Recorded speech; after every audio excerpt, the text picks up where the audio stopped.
Prologue. Ma fille, fermez donc la porte et venez près de moi. Voilà, ici. Je voudrais vous conter une histoire. Vous êtes en âge maintenant de l'entendre. Voyons, par où commencer? Oui, bien sûr, par un beau jeune homme. Il était riche, noble, valeureux, grand évidemment. Pour le reste, figurez-vous un visage et un corps selon vos goûts. Vous avez bien déjà vos petites préférences, n'est-ce pas? Ne rougissez pas, mon poussin, une mère devine ces choses-là.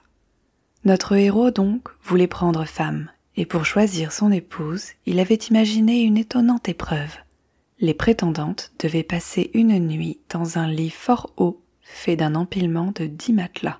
« Maman, je connais ce conte. Le prince avait caché un petit pois entre le sommier et le premier matelas. La jeune fille était d'une telle délicatesse qu'elle en fut gênée toute la nuit. » Petite sotte, vous ne connaissez rien encore. Ne vous semble-t-il pas que cette histoire de pois est absurde au possible? Que la morale en est on ne peut plus bête? Sentir un petit pois à travers 10 matelas, comme si une bonne épouse devait être à ce point fragile et se pâmer au moindre inconfort. Mon cœur, écoutez-moi bien. Les contes cachent une once de vérité sous 1000 fadaises. Voici le vrai de l'affaire. Celle-ci m'a été racontée par ma mère.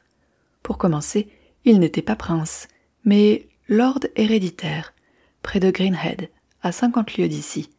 Et le petit pois? Le petit pois, voyons, vous pensez bien qu'il n'y en avait pas plus que de citrouilles et de haricots magiques, ou de bébés qui germent dans les roses et les choux. Cette manie de masquer la réalité derrière des légumes. Ma douce, le conte du petit pois sous le matelas, c'est une soupe qu'on fait avaler aux fillettes innocentes. L'histoire réelle, celle de ce lord et des prétendantes qui couchaient chez lui, elle n'est pas pour les enfants.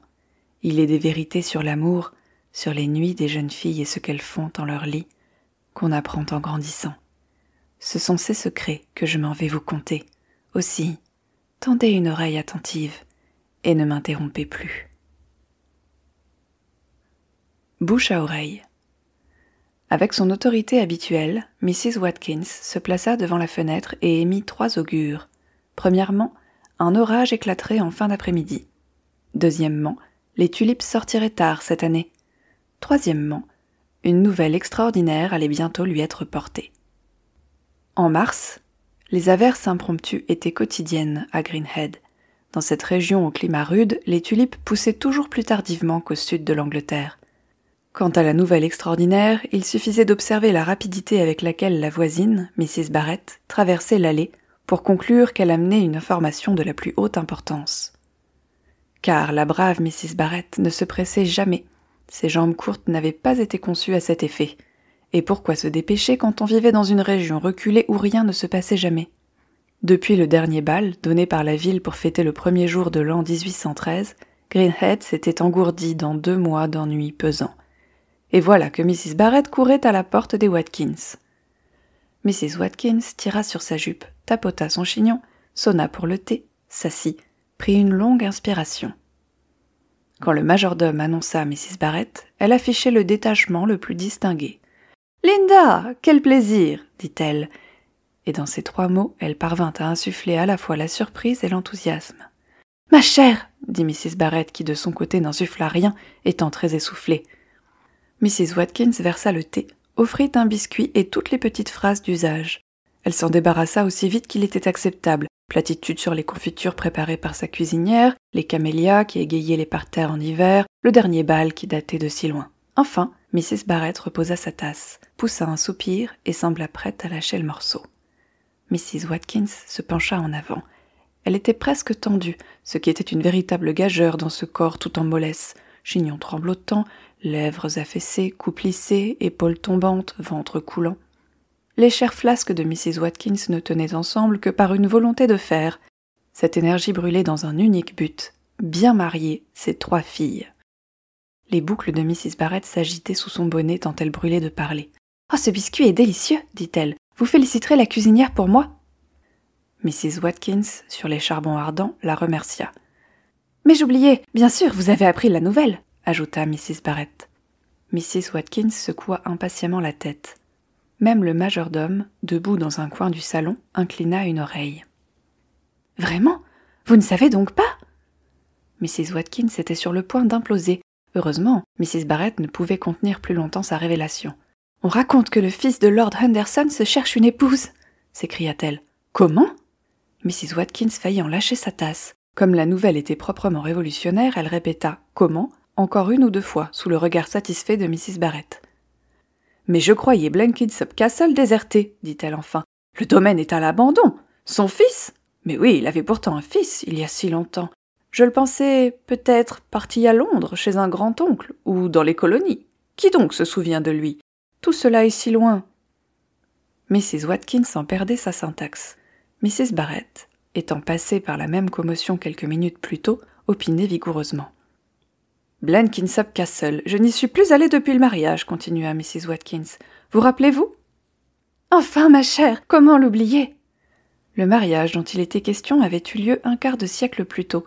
Le duc de Henderson épousait Lady Statter. Il était de la meilleure naissance et elle, orpheline, apportait une fortune colossale. Les festivités avaient été d'un luxe inouï. En s'installant à Blenkinsop Castle, le couple avait assuré l'essor du duché. Sur leur grand domaine bordant la forêt, ce n'était que bals, feux d'artifice, représentations théâtrales, chasse, thé, parties à cheval et sur l'eau. Hélas, leur mariage avait connu un tragique revers. La jeune épouse avait décédé 3 ou 4 ans après avoir eu un fils. Le duc avait cessé de recevoir. Un jour, on avait appris sa mort. Et les portes de Blenkinsop Castle s'étaient définitivement fermées.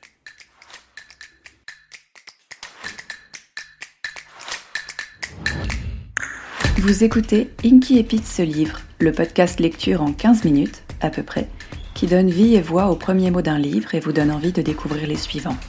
Ou pas. Je suis Mafalda Vidal, amoureuse des jolis mots et des belles histoires.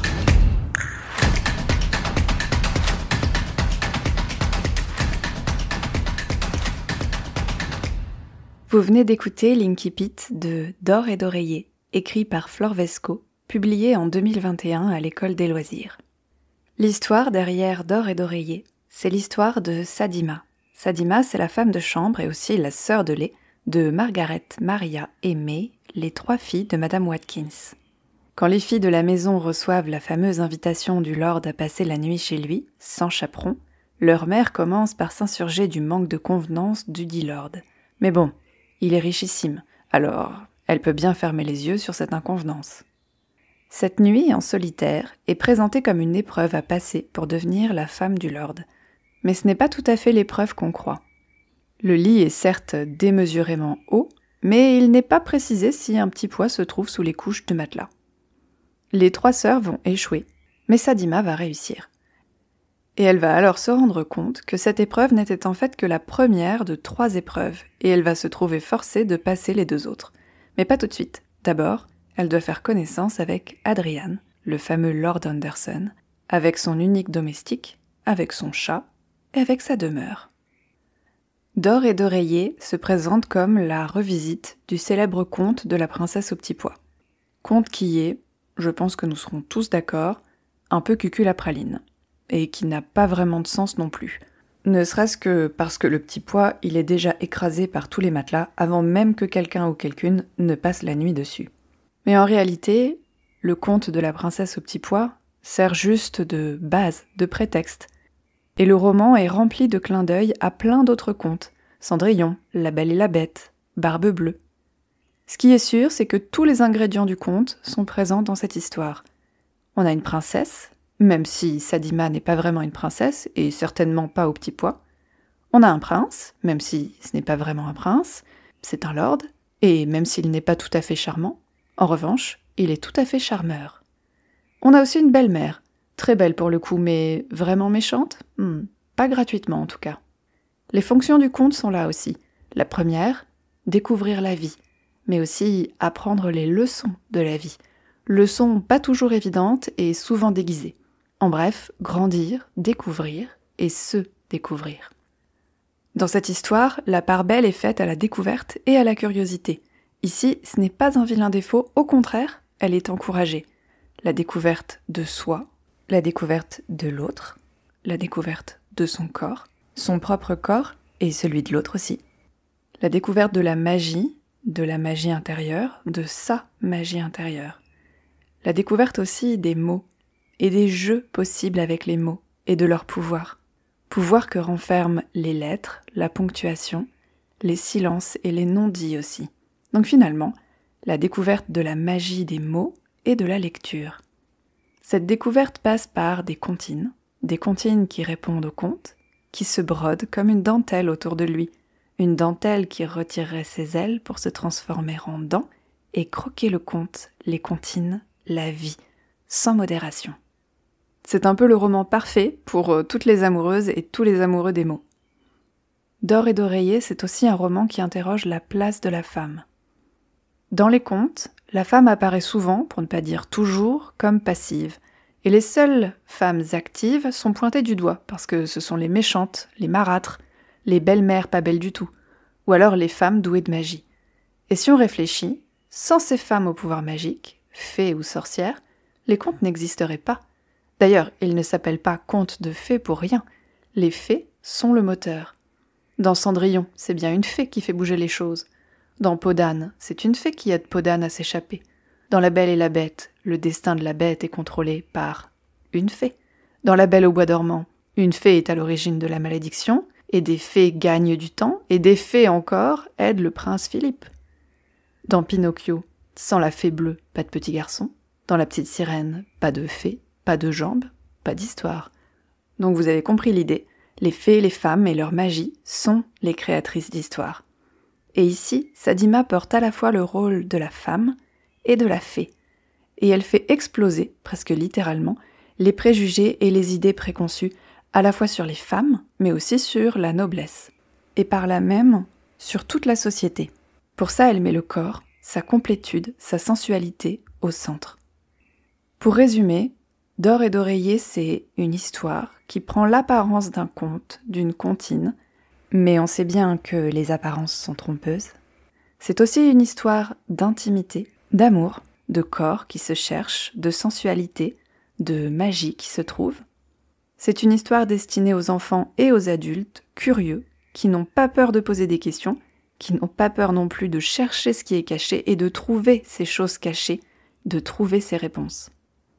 D'or et d'oreiller a remporté le Grand Prix SGDL du roman jeunesse en 2022, mais aussi le prix de la voix des blogs ados en 2022, et aussi le prix Sorcière 2022, catégorie carrément passionnant maxi. Moralité, lisez D'or et d'oreiller de Flore Vesco.